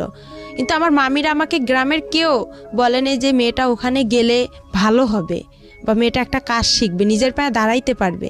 আমাকে এই উৎসাহটা কেউ দেয়নি। তারপর ওখানে আমার কাজটা কমপ্লিট হওয়ার পরে আমাকে স্যারেরা চাকরি দিবে। আমার চাকরি করার জন্য আমার ফুপির বাসায় গেলাম, ছোট ফুপির বাসায়, আমার দাদার বাসায়। যায় ওদের কাছে আমার ফুপা আবার ইন্টার পাস। তা বললাম আপনি তো শিক্ষিত মানুষ, তো আপনি একটু কিছু ভালো মন্দ বুঝবেন। পরে ওনাকে ডাইকে আনলাম। ডাইকে আনার পরে উনি আসলো। আসার পরে স্যারদের সাথে কথা বললো যে আপনারা কোথায় চাকরি দিবেন, কি আসল বিষয়, মেয়ে মানুষ। তো পরে স্যারেরা বললো যে আমাদের অনেক মেয়ে আছে, শুধু ও না, আমাদের এই ব্যাচের অনেক মেয়ে যাবে। আচ্ছা। ও ভালো জানে, কেন ও তো এতদিন পড়ছে। আর আমাদের এটা এমন খারাপ কোনো প্রতিষ্ঠান না, এটা আমাদের একটা সংস্থান থেকে এটা হয়েছে, আপনি চাইলে যাচাই করতে পারেন। আর পরে এখন স্যার বলতেছে দেখেন ওর তো সৎমা, আমার সৎমাও কিন্তু ওই আমার টেকনিক্যালে গেছে। ওখানে যাওয়ার পরে যাই হোক পরে মাই কথাটা শুনতে পারছে। মা যখন শুনছে যে সৎমা বলছে আমার ফুপা যে ওর সৎমায় ওকে একটা ভালো কাজ দিন, আমার এই সৎমাই কথাটা শুনে আরও তার অবস্থা খারাপ হয়ে গেল। এভাবে আমি গাজীপুরে চাকরিতে আসলাম, গাজীপুরের নতুন বাজার, ওখানে আমি গার্মেন্টসে চাকরিতে আসলাম। আসার পরে আলামিনের সাথে আমার কথা হয়। কথা হওয়ার পরে এভাবেই আমার প্রায় অনেক বছর গার্মেন্টসে আমি 2 থেকে 3 মাস চাকরি করি। করার পরে আমার ভালো লাগে না, সব মেয়েরা পালায় পালায় চলে যাচ্ছে আমার সাথে যে মেয়েরা গেছে। আবার কিছু মেয়ে দেখতেছি আমার সাথে যারা ওখানে আছে তারা একটা মেয়ের দুর্ঘটনা ঘটছে, আমি ওই দুর্ঘটনা দেখে আরো বেশি ভয় পাইছি যে আমারও না কি হয়ে যায়। পরে আলামিনকে বললাম যে এরকম অবস্থা, তো কইতেছে তুই চলে আয়, গার্মেন্টসে ভালো মেয়েরা যায় নাকি। পরে আমি ওখানে ঈদে ছুটি পাইলাম, ছুটি পেয়ে আমি কি করলাম আমার যা জিনিসপত্র ছিল আমি সবগুলো নিয়ে চলে আসলাম। আসার পরে আবার আমি ইউসুফে গেলাম।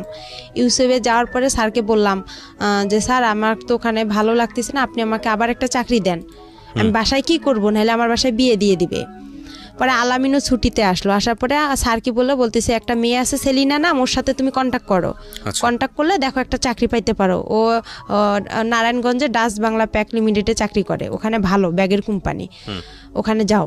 পরে ওই মেয়েটার সাথে আমি যোগাযোগ করলাম, করার পরে মেয়েটা আমাকে নিয়ে গেল, আমি বলতেছি আপু আমাকে নিয়ে যাও। পরে আমার বাবা কি করলো, ওই মেয়েটা আমি ও ফের আরেকটা ওর বোনকে নিল, নেওয়ার পরে 3 জনে আমি চলে আসলাম নারায়ণগঞ্জে আসার পরে ওখানে আমার কয়েকটা দিন ডিউটি করলাম, 1 সপ্তাহ ডে 1 সপ্তাহ নাইট। ওখানেও আমার খুব কষ্ট লাগছিল, আমি ডিউটি করতে পাইতেছি না, হঠাৎ করে নাইট করব, খুব ক্লান্ত লাগতেছিল। বয়স কত আপনার যখন এই কাজগুলো করছেন? তখন আমার বয়স হাইয়েস্ট হলে আমার বয়সটা আমি বলতে পারবো না, কিন্তু কোন ক্লাসে পড়ার বয়স? 6-এ। 6-এ থাকা অবস্থায় ঘটনাগুলো ঘটছে। 6-এ তখন 1 বছর আমার গিয়ে হয়ে গেল, তাহলে 7 ক্লাস 6-7 এর বয়স, 7 বয়সের কথা। তখন এইভাবে আর কি মনে করেন ওখানেও যে ডিউটি করলাম, করার পরে এখন আমার বাসা থেকে আমার ফোন গেল, যাওয়ার পরে আমি ফোন গেল আমার আলামিন ফোন দিল, দিয়ে বলতেছে তোর বাবা মা সারাসারি হয়ে গেছে। আচ্ছা, আমি শুনে অবাক হয়ে গেছি, আমি খুব মানে ভেঙে পড়ছি। ভেঙে পড়ার পর আমাকে ওই সেলিনা আপু বলতেছে যে তোমার কি হয়েছে একা, তো আমি বলতেছি আপু এরকম বিষয়, আমি এখন কোথায় যাব। আমি তাকে পুরো ঘটনাগুলো বললাম, সেও কষ্ট পাইতেছে, বলছে আচ্ছা তুমি কোনো টেনশন করো না, আমার বাসা আছে, তুমি এখানে চাকরি করতে থাকো। পরে আমি এই টেনশনে আর চাকরি করতে পারি না। আর আলামিনের সঙ্গে আমি দিনরাত কথা বলি, মানে রাতের 8টা বাজে যদি ওর সাথে আমি কথা ধরি, আপনার দেখা যায় যে আমি ভোর 6টা পর্যন্ত ওর সাথে কথা বলতাম। আর কিন্তু ডিউটিতে যাইতে পারতাম না, পালায় থাকতাম, আমি ডিউটি করতে পারতাম না। আবার ওই হোটেলের যে খাবার আমাদেরকে কোয়ার্টার দিছিল, মেসের আন্টিদের খাবার আমি খাইতে পারতাম না। বাহির থেকে যে খাবার কিনে আনবো, আয়না ঘরে রাখতাম, রান্না করতে পারতাম না, সিরিয়াল দেওয়া লাগতো। যাই হোক, এভাবে করে আমার ওখানে 1টা বছর চলে গেল, কিন্তু ওখানে আমি কারোর সঙ্গে রিলেশন করলাম না। আমাকে অনেক ছেলে প্রপোজ করলো যে তুমি বিয়ে করো, স্যারেরাও খুব হেল্প করছিল যে আমরাই তোমাকে বিয়ে দিব। পরে আমি বলছি না আমার বিয়ে হয়ে গেছে, আমি মিথ্যা কথা বলছি যে আমার বিয়ে হয়ে গেছে এরকম। ওই ছেলে এখানে ও টেকনিক্যাল থেকে পাশ করে ওয়েল্ডিং থেকে আপনার কাজী ফার্মেও চাকরি করে, আমি সম্ভব না। পরে আমি এভাবে ডিউটি করতে পারি না। পরে আলামিনের সঙ্গে কিন্তু আমার মানে চুপে চাপে দেখা হয়, ও আসে রংপুরে, আমিও রংপুরে যাই আমার বান্ধবীর বাসায়, ওখান থেকে ওর সঙ্গে দেখা হয়।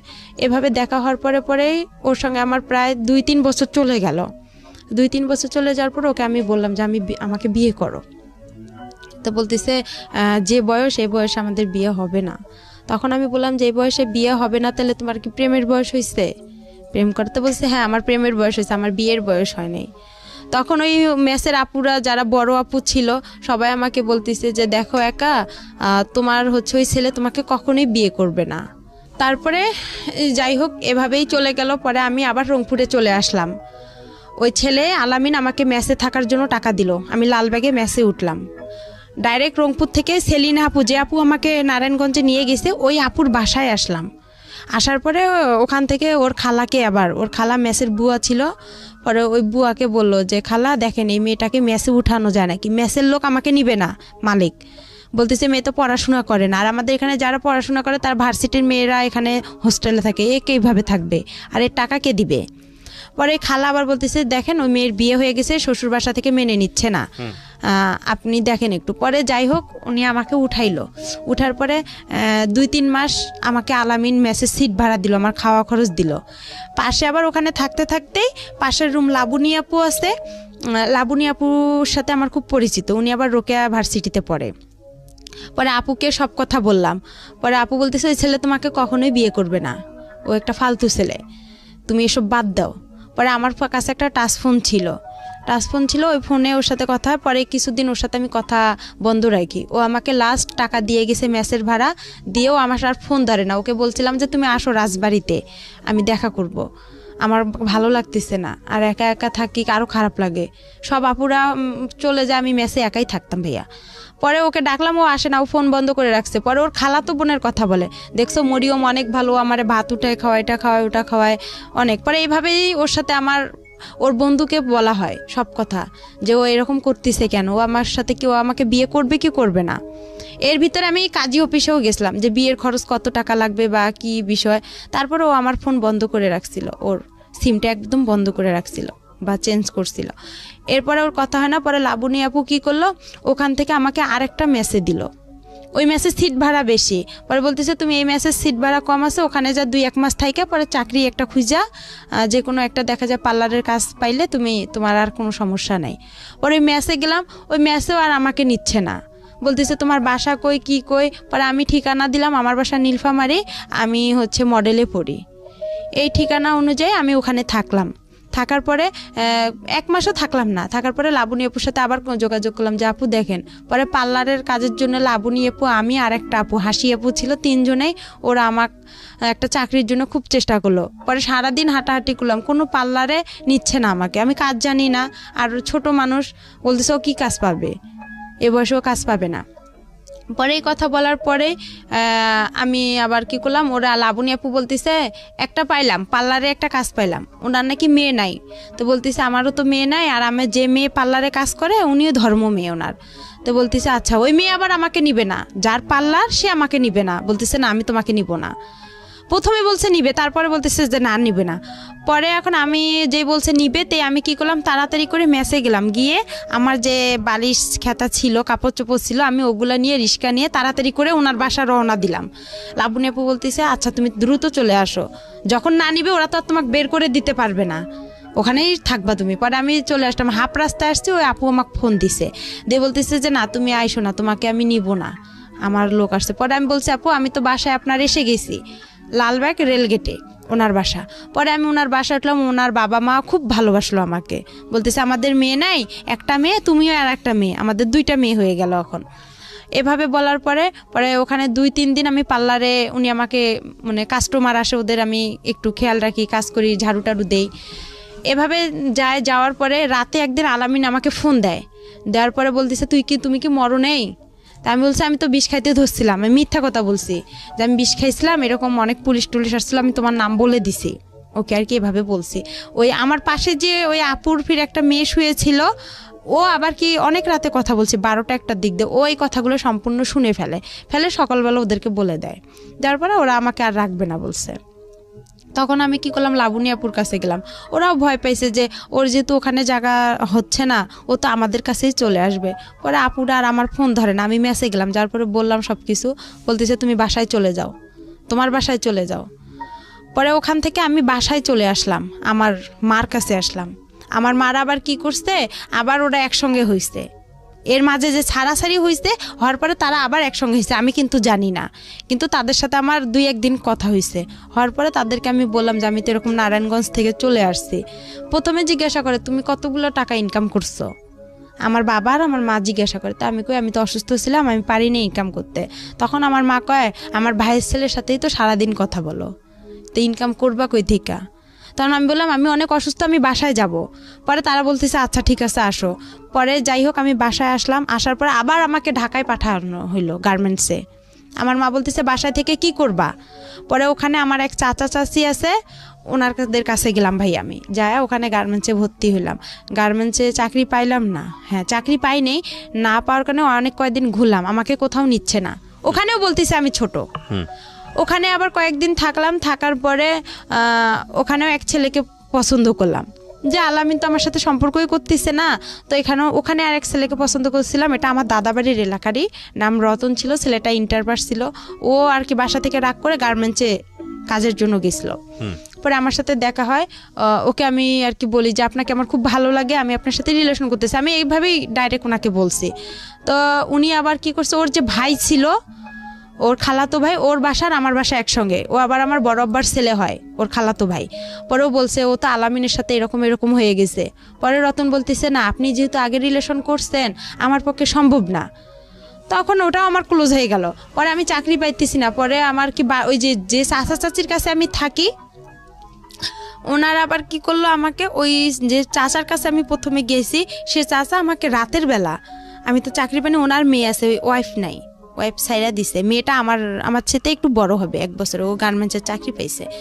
ওর বাবা হঠাৎ করে রাতের বেলা মেয়েটা ঘুমাইছে, উনি আইসা হাত দিতে চাচ্ছে মানে মুখে, মনে করছে আমি মনে ঘুমাই গেছি, কিন্তু আমি তো ঘুমাইনি। তখন আবার আমি হচ্ছে ফেসবুকও চালাইতাম হালকা পাতলা, অতটা বুঝতাম না, মেসেঞ্জার করতাম বা নাটক টাটক দেখতাম। উনি পরে আমি ওখান থেকে বাসায় ফোন দিলাম রাতেই যে বাবা এরকম উনি এরকম করতেছে চাচা। পরে কি করলো, ওখান থেকে আমাকে আরেক চাচার বাসায় পাঠানো হলো। পরে বলতেছে দেখেন আমার মেয়েটাকে নেন, ওকে একটা চাকরি দেন, গার্মেন্টসের চাকরি। পরে ওখানে থাকলাম, ওই রতনের সাথে যে সম্পর্ক করতে চাইছিলাম, এটা আর কি আমার চাচা চাচি জানাই গেছে, বলতেছে এই মেয়ে তো বেদব। আর আমি কথা বলি ফোনে বেশি। আচ্ছা, আমার ফোনে তখন অনেক রং নাম্বার আসছিল, তো আমি কথা বলতাম। পরে আমার যে চাচা চাচি ওটা পছন্দ করতো না, পরে আমাকে কি করলো, ওখান থেকে ওরা বাসায় পাঠার কথা বলছিল। পরে আমি ওখানে পেপারে দেখলাম কাজী ফার্মে নিয়োগ দিছে। পরে আবার আমি ওদেরকে বললাম যে এরকম চাচি কাজী ফার্মে নিয়োগ দিছে, আমি এই চাকরিটা অনেকদিন ধরে করতে চাই, আমার খুব ইচ্ছা, এখানে নাকি অনেক স্যালারিও দেয় ভালো, কাজও কম। পরে যাই হোক, ওখান থেকে এখন বাসায় আসবো, টাকা নাই গাড়ি ভাড়ার। পরে আলামিনকে ফোন দিছি যে আমি এরকম অবস্থায় আছি, আমার কিছু টাকা দেও। আবার আমাকে 1500 টাকা দিছে। ওই টাকা দিয়ে আমার চাচা সহ আমরা বাসায় চলে আসলাম। বাসায় আসার পরে আমার মা বাবা অনেক অস্থির হয়ে গেছে, মানে আমাকে মারবে না ওরা কি করবে, মানে ওরা বুঝে উঠতে পারতেছে না।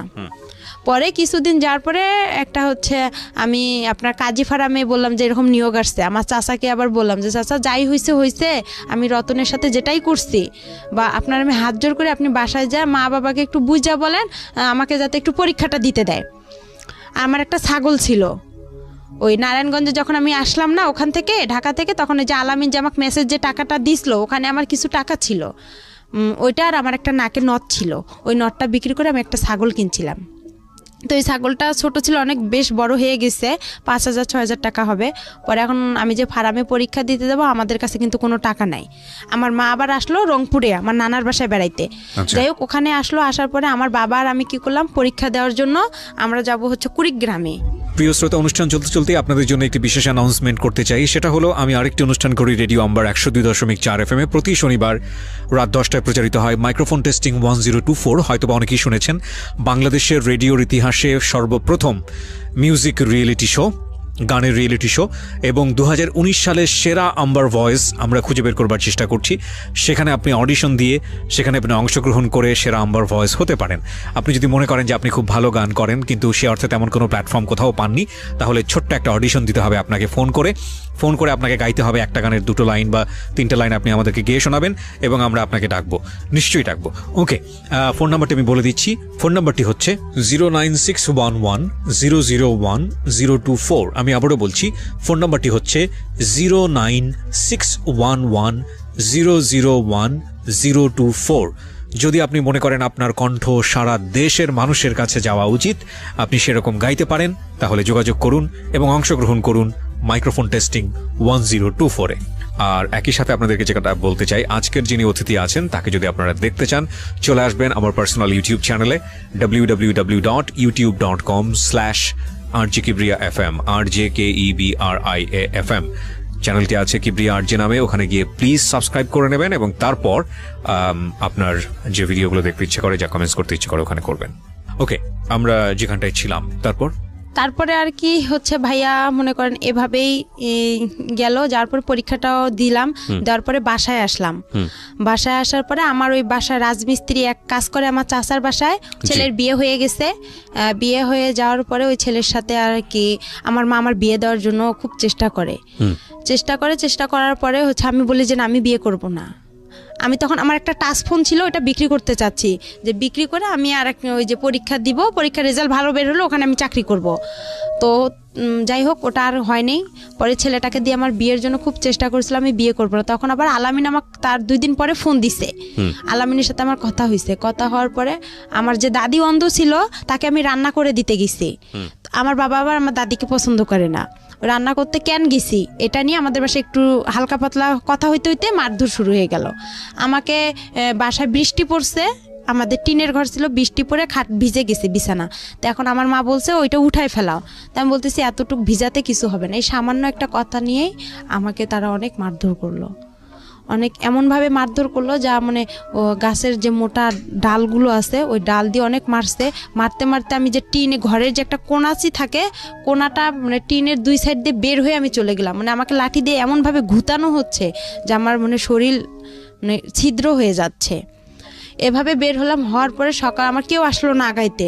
পরে আমার বড় আম্মা বলতেছে মেয়েটারে এভাবে মাইরা ফেলাইতেছে, তুই দেখতেছিস না? আমার সৎমারে বলল, আমার ভাই আর সৎমা ভ্যানের উপরে বসে আছে, কেউ কিন্তু আমাকে আগাইতে জানে। পরে আমার ওই বড় আম্মা এসে দরজা, একরামুল তুই দরজা খোল, মেয়েটারে কি মেরে ফেলবি, এভাবে বলার পরে দরজাটা খুলে দিল। পরে সকাল হয়েছে, হওয়ার পরে আমি আবার কি করছি, আমার মার সাথে আবার সকালে আবার আমার বাবা ঝগড়া লেগে গেছে। লাগার পরে আবার কি করছে আমার বাবা, বলতেছে তুই চলে যা। আমার মা চলে যাবে দাদার বাড়ি, নানার বাসায় ওনার ছেলেকে নিয়ে। তার আমি বলতেছি আমিও আমার মার কাছে চলে যাব, আমার নিজের মার কাছে চলে যাব, আমার মোবাইলটা নিয়ে দেন, আমি মোবাইলটা বিক্রি করলে আমার টাকা হবে, এই টাকা নিয়ে আমি চলে যাব। এভাবে বলার পরে দেখা যায় আমার বাসায় আর কি আমার ওই গ্রাম অঞ্চলে আমার যে দাদা ছিল বিচারক, উনি এসে আর কি যাই হোক করতেছে, দরকার নেই কেউ কারো কোথাও যাওয়ার দরকার নেই, একরামুল তুই ভালো হ, মেয়ে এখন একটু বড় হয়েছে, বিয়ে শাদির ঘর আসবে, এখন তুই ভালো হ। হওয়ার পরে এভাবেই যাই হোক হয়ে গেল। হওয়ার পরে চুপচাপ সবাই সন্ধ্যা লাগছে, সন্ধ্যার সময় আমার বাবা দোকানে গেছে, ভাই বাহিরে, মা রান্না করতেছে। আর আমার মা আবার ওই যে রংপুরে আমি যেদিন পরীক্ষা দিতে গেলাম সেদিন আমার মা ওখান থেকে ঘর বিক্রি করে 5,000 টাকা নিয়ে আসছে। ওখানে যে আমার আগের ঘর বাড়িগুলো ছিল রংপুরে নানার বাসায়, ওগুলো সব বিক্রি করে চলে আসছে ওরা। তখন ওই 5,000 টাকা নিয়ে আসছে। ওই 5,000 টাকা আমি কি করছি, ওই ছেলেকে আমার চাচিকে বলছি যে চাচি ওই ছেলেটাকে বলেন তো আমার আর মারধর ভালো লাগে না, আমার খারাপ লাগতেছে অনেক। খুব কান্না করছি তার কাছে। করার পরে সে পরে বলতেছে, আমি বলতেছি রানাকে বলেন, ওই যে ছেলে মিস্ত্রি ওর নাম ছিল রানা। পরে আমি বলতেছি রানাকে বলেন আপনি, দেখেন ও আমাকে আমার মার কাছে রেখে আসবে নাকি। কয় কি না, তুমি এই কথা বললে কি সে তোমাকে নিয়ে যাবে, তুমি বলতে হবে যে আমি তোমাকে বিয়ে করলে সে তোমাকে আগায় রেখে আসবে, আর 5,000 টাকা দিয়ে কি হবে। এই কথা বলে আমি বলতেছি আচ্ছা ঠিক আছে, আমার নাকের নটটা আছে এটা আপনার কাছে রাইখেন, এটা আপনি বিক্রি করে নিয়েন। আমি ভাবলাম যে সবারই তো একটু না একটু লোভ আছে। পরে এভাবে সন্ধ্যা লাগছে, আমার সবাই দিক ওদিক হয়েছে, আমি 5,000 টাকা নিছি। আর আমার ব্যাগের কাপড় চোপড় আগে থেকে আমার ওই চাচির ঘরে ছিল, ওই কাপড় চোপড় নিয়ে ছেলেটা আসছে সন্ধ্যার দিক দিয়ে। ছেলেটা আগে থেকে বাহিরে ছিল, ও মানে সাইকেল নিয়ে। পরে ওই ছেলেটা আসছে সন্ধ্যার দিক দিয়ে আমি ছেলেটার সঙ্গে চলে গেছি। ছেলেটা অনেক জোরে মানে ভয় পাচ্ছে। আর আমার আব্বু একটু মানে পুলিশ থানায় করতো, আওয়ামী লীগ করতো।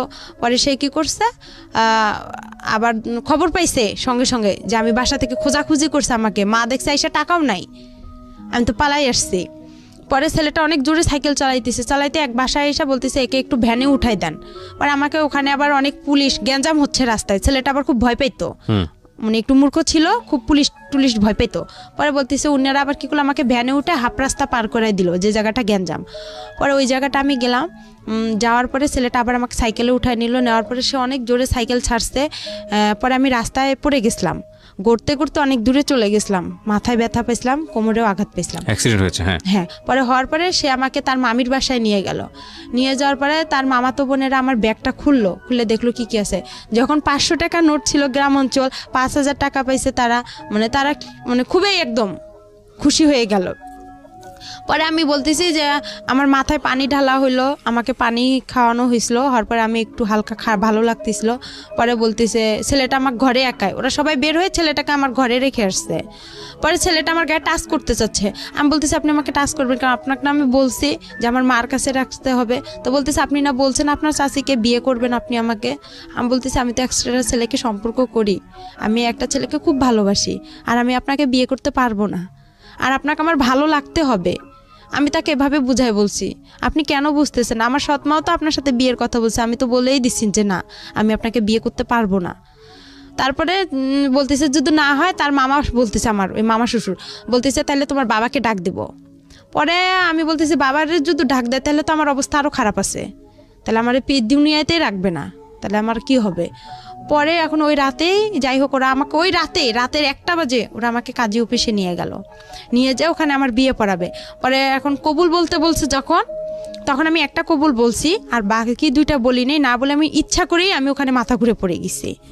পড়ে যাওয়ার পরে আধা ঘন্টার মতন আমি নিঃশ্বাস নেই না, মানে ওরা আমার কাছ থেকে যখন সরে যায় আমি তখন নিঃশ্বাসটা নিয়ে আবার নিঃশ্বাস বন্ধ করে রাখি। এভাবে আর কবুল বলিনি। পরে কাজী বলতেছে কবুল বলতে হবে না, আর আপনারা নিয়ে যান, সমস্যা নাই।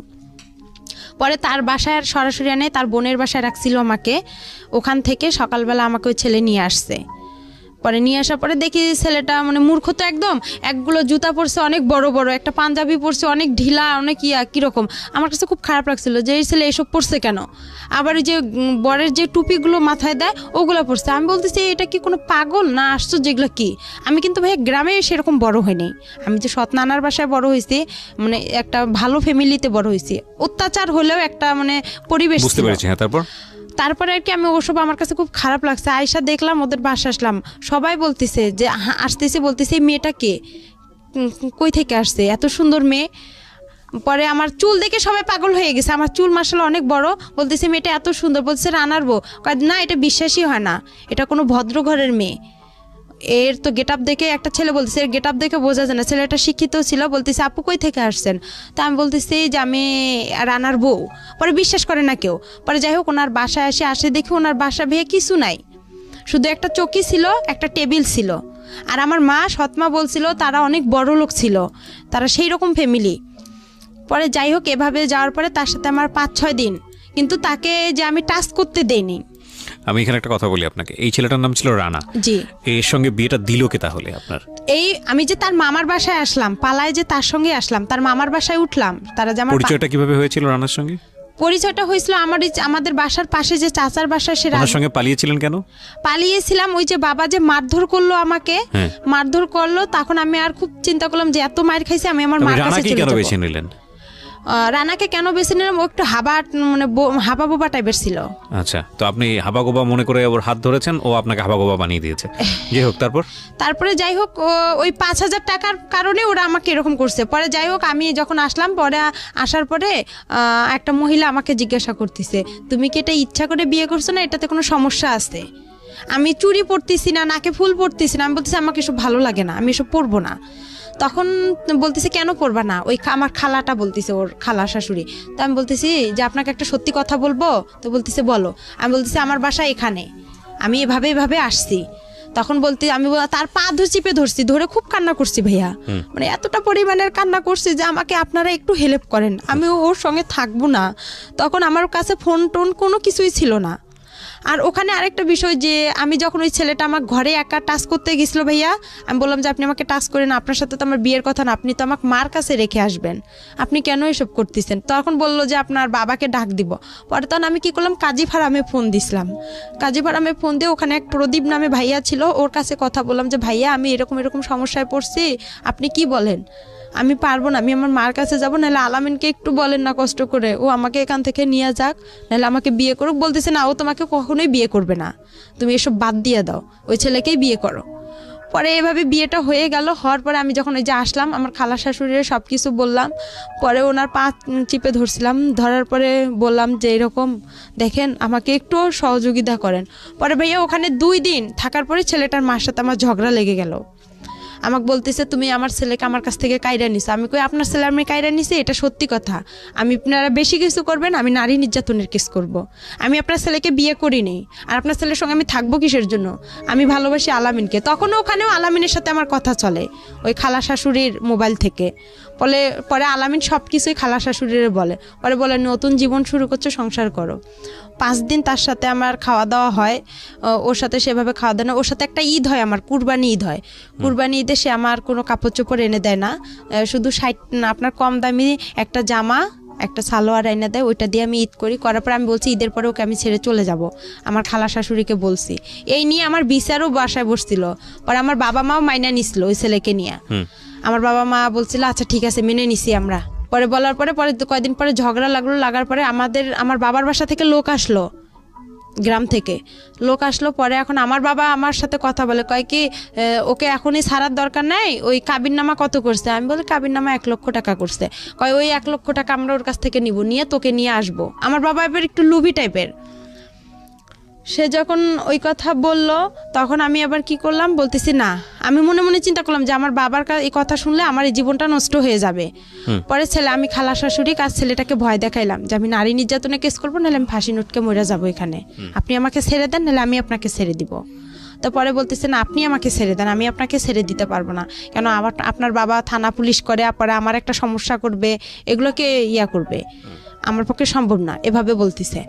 পরে যাই হোক বলার পরে আমি কি করলাম, একদিন 2-3 দিন পরে বিচার সালিশ হয়ে গেল। হওয়ার পরে চুপ করে আমার খালা শাশুড়িকে বলছি যে আমি ওকে সাইরা দিতে যাব কুরবানি ঈদের 2-3 দিন পরে। পরে বলার পরে ওই ছেলেটাকে নিয়ে আমি রংপুরে আসলাম কোর্টে আসার পরে ওকে আমি ওখান থেকে কোর্ট তালাক করছি। পরে ওখানে উকিল বলতেছে এই বিয়ে দিছে কে, এই বিয়ে যে দিছে তার আগে জেল হওয়ার দরকার। পরে ওখানেও আমি খুব কান্নাকাটি করি তাদের কাছে, কান্নাকাটি করার পরে ছেলেটা আবার কি করলো, আমার যে 5,000 টাকা ওরা নিছিল, আমি বলছি আমি তো আপনার সাইরা দিতে গেলে আমার তো টাকা লাগবে, কিন্তু আপনি আমাকে ফুল টাকা 5,000 দিবেন, আমি ওই টাকা নিয়ে আমার যেখানে মন চাই আমি সেখানে চলে যাব, তখন তো আর আমার বাবা আপনার কিছু করতে পারবে না। পরে ওখানে ওকে আমি কোর্ট তালাক করে আমি কি করলাম, আমার মার বাসা আমি এতটুকু জানি, আপনার বগুড়া দুপচাচি আসলাম ঠিকানা খুঁজতে খুঁজতে, আইসা বললাম আমার মার নাম বলছি রোকেয়া। আর রোকেয়া বলার পরে তখন মানে আপনার আসল মা? হ্যাঁ, আসল মার কাছে আসলাম। কত বছর বয়সে? তখন আমার বয়স হবে হয়তো 8-এ। এইতে পড়েন আপনি, ওই সময়ের বয়স মানে 14 থেকে 15 বছর বয়স। হ্যাঁ, এই জীবনের প্রথম আসল মাকে দেখতে যাচ্ছেন। হ্যাঁ, ওকে, তারপর মার কাছে আসলাম, ওখানে খুঁজতে খুঁজতে আসার পরে মাকে এসে সবকিছু বললাম যে আমার এরকম একটা বিয়ে হয়ে গেছে, এরকম। আমার মা আবার আমার বাবাকে ভয় পাচ্ছে, অনেক ভয় পাওয়ার কারণে পরে আর কি যাই হোক ভয় পাইতেছে। পরে আমি বলতেছি কিছু হবে না, কোনো সমস্যা না। ভয় পাচ্ছে আমার বাবা থানা পুলিশ করে, সে যদি আবার কেস করে আমার মার উপর। আর আমার মার উপর কেস করেছিল আপনার বাবা? হ্যাঁ। কিসের কেস? এর আগে কেস করছিল, এটা আমি মাঝখানে বলতে পারি না। কিসের কেস? কেস করছিল এর আগে, আমার ছোটবেলা আমার মা আমাকে নিয়ে আসছিল, ও সেই কারণে কেস করছিল। আপনার মা এই জন্য ভয় পাচ্ছে যে তুমি আবার আসলা, এই কারণে আবার কেস টেস না। হ্যাঁ, আবার কেস টেস করে, আমি এসব জড়াইতেছে না। আর আমার মা তখন আবার বিয়ে করতে চাচ্ছে। আপনি যখন গেছেন তখন বিয়ে করতে চাচ্ছে? হ্যাঁ, আমার মা আবার বিয়ে করতে চাচ্ছে। ওকে, তারপর বিয়ে করতে চাচ্ছে। একটা জিনিস খেয়াল রাখবেন, একটা কথা আছে না যে ওই গানটার মতো জলে ভাষা পদ্ম আমি, ঠিক জলে ভাষা পদ্মের মতো গল্পটা আসলে। একটা মেয়ে যদি ফ্যামিলি না থাকে তার, তাহলে সে কিভাবে কোথায় কোথায় যায়, এবং ভাসতে ভাসতে তার কোথাও ওঠাই হচ্ছে না, না নিজের বাবার কাছে, না সৎ মায়ের কাছে, না নিজের মায়ের কাছে, এবং পরিবার তো নাই, সমাজ তো আরও অনেক জটিল একটা জায়গা। এগুলো আসলে নতুন না জীবন গল্প, এটা বহুবার এসছে, বিভিন্ন অ্যাঙ্গেল থেকে এসছে, সমাজের বিভিন্ন শ্রেণীর মানুষের গল্প বিভিন্নভাবে উঠে আসে। কিন্তু একটা মেয়ে নির্যাতিত হলে সে যে ক্লাসেই বসবাস করুক না কেন, তার গল্পটা আসলে সেম। বলেন তারপরে যাই হোক ওখানে আসলাম, মা সবাই আমাকে ভয় পাচ্ছে, তো বড় হয়ে গেছি, টাকা পয়সা অনেক লাগবে, অনেক কিছু বিষয় আছে এখানে।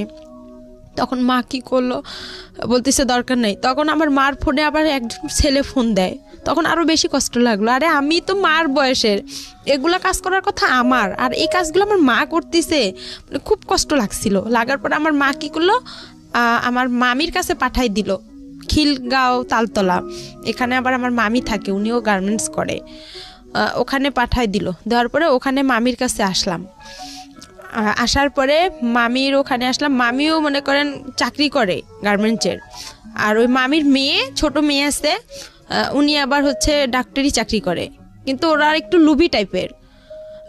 আমার মা আবার রিং দিছিল আমার কানের, আমি যখন আমার নিজের মার কাছে গেলাম ভাইয়া, তখন আমার মা রিং, নুপুর দিছিল, একটা আংটি, চেন, মানে আর কি জিনিস, স্বর্ণের জিনিস দিছিল। তখন এগুলো আর কি করলো, আমার মামি বিক্রি করলো। আমি তো গার্মেন্টসে চাকরি পাইতেছি না, তখন চাকরি হচ্ছে না। পরে কি করলো, আমার সাথে খুব ঝগড়াঝাটি হয়ে গেল, খুব অশান্তি শুরু হইলো।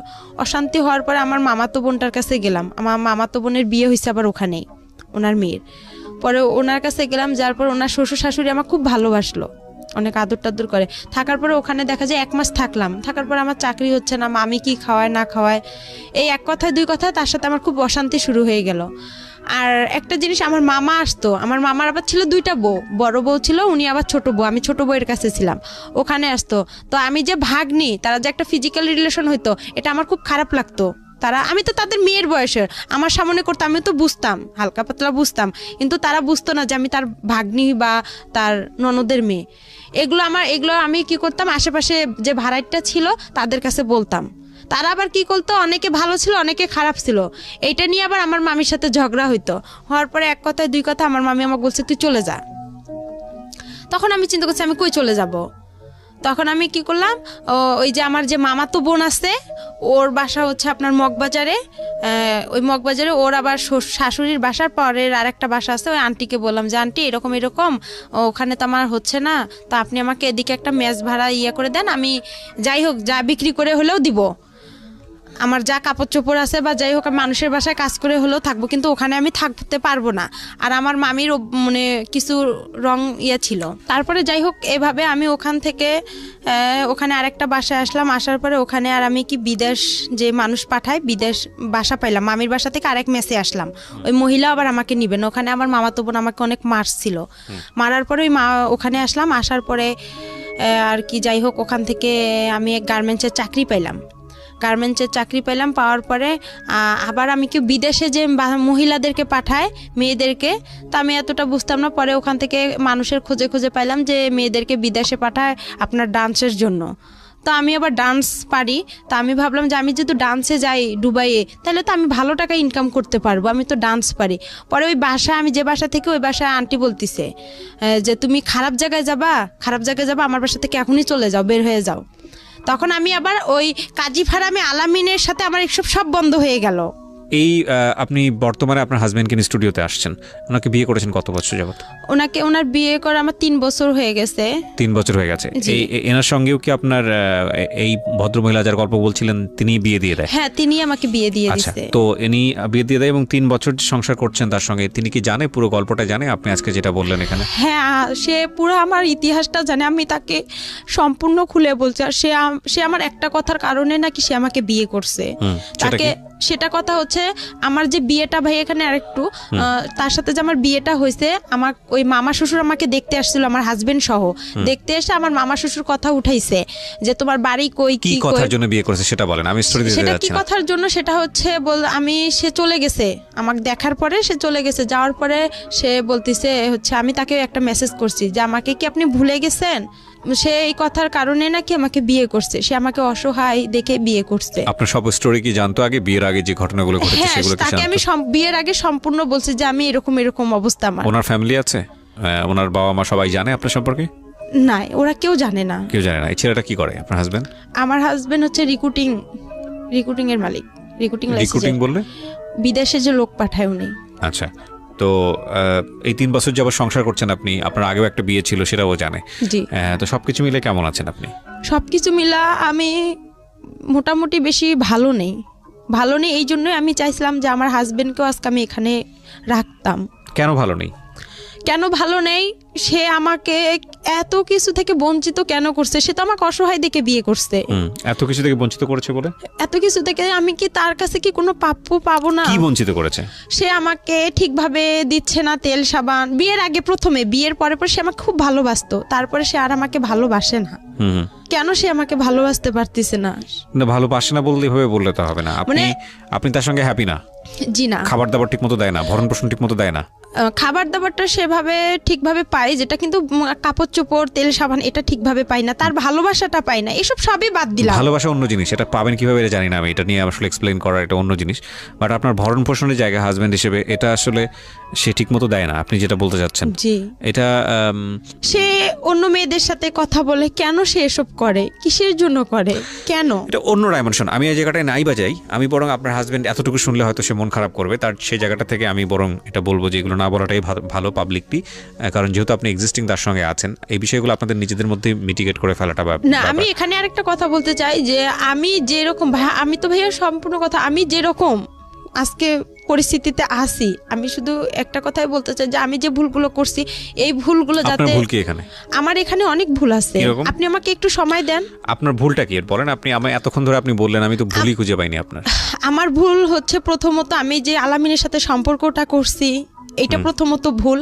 আমি ভালোভাবে যদি নিজের একটু চেষ্টা করতাম। আমি একটু শোনাই আপনাকে, এবার আপনি একটু মনোযোগ দিয়ে শুনেন। বলাটাই মুখ্য না, মূল বিষয়টা আসলে হলো আপনার গল্পটা উঠে এসছে। এই যে 1-1.5-2 ঘন্টা আপনি এখানে বললেন, মূল গল্পটা উঠে এসছে। একটা যেটা হচ্ছে আপনি একটা ভালো ফ্যামিলি পাননি, প্রথম সমস্যাই ছিল এটা। আপনি যদি একটা ভালো ফ্যামিলি পেতেন, আপনার যদি গাইড করার মতো মানুষ থাকতো, তাহলে আপনার জীবনটা অন্যরকম হতে পারতো। দুঃখজনক হলেও সত্য যে আপনি সেটা পান নাই। এরপরে এই যে অল্প বয়সে যে প্রেমের সম্পর্কে জড়িয়ে যাওয়া, বা একটা ছেলের সঙ্গে আপনি ঘর থেকে বের হলেন আসল মায়ের কাছে ফেরার জন্যে, এবং সেই আসল মাই আসল মায়ের ইন্টারেস্টিং দেখেন, ও সৎ মায়ের কাছে দিন যাবৎ থাকলো, কখনো সৎ মায়ের কাছে থাকতে পারলো না, আবার বাবার কাছে গেল, বাবার কাছে গিয়েও সেখানেও থাকতে পারলো না, আবার সৎ মায়ের কাছে আসলো, সৎ মায়ের কাছেও থাকতে পারলো না। তখন মনে হলো যে না, আসল মায়ের কাছে ফিরে যাব। সেই জন্য সে একটা ছেলের হাত ধরে আসল মায়ের কাছে আসতে চাইলো। ওই ছেলে আবার তাকে ট্র্যাপে ফেলে বিয়ে করে ফেলে তারপরে শেষ পর্যন্ত ওখান থেকে সে ছাড়া পেয়ে সে তারপরে গেল হচ্ছে হলো আসল মায়ের কাছে।